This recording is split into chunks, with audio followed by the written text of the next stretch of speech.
Questioner, can you mention some exercises for helping to increase the attention span? Ra, I am Ra. Such exercises are common among the many mystical traditions of your entities. The visualization of a shape and color which is of personal inspirational quality to the meditator is the heart of what you would call the religious aspects of this sort of visualization. The visualization of simple shapes and colors which have no innate inspirational quality to the entity form the basis for what you may call your magical traditions. Whether you image the rose or the circle is not important.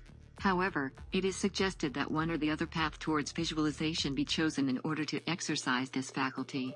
This is due to the careful arrangement of shapes and colors which have been described as visualizations by those steeped in the magical tradition.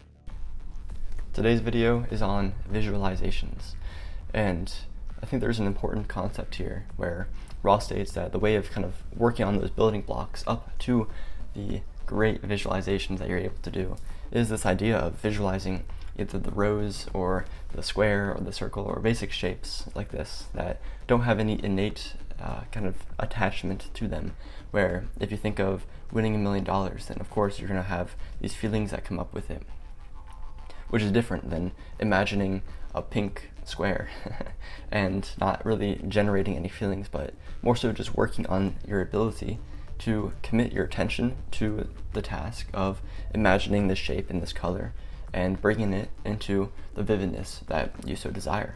And once you're able to do this, you've begun mastering this technique, then you're able to apply the same spiritual attention or focus onto the act of whatever it is that you wish.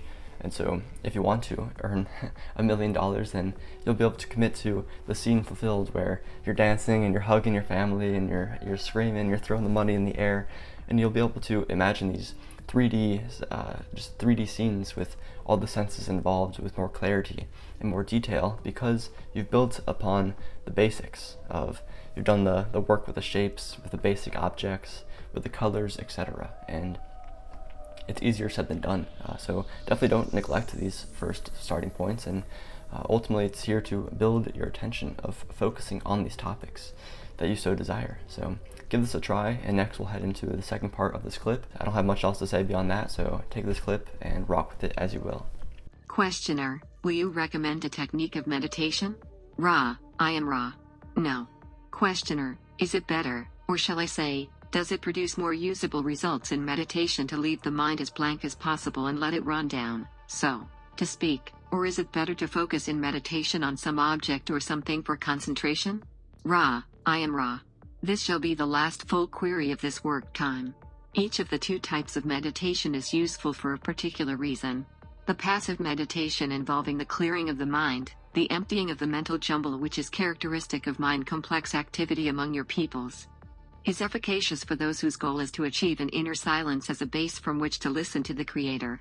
This is an useful and helpful tool and is by far the most generally useful type of meditation as opposed to contemplation or prayer.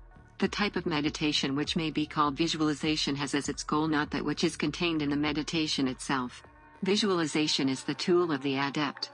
Those who learn to hold visual images in mind are developing an inner concentrative power that can transcend boredom and discomfort.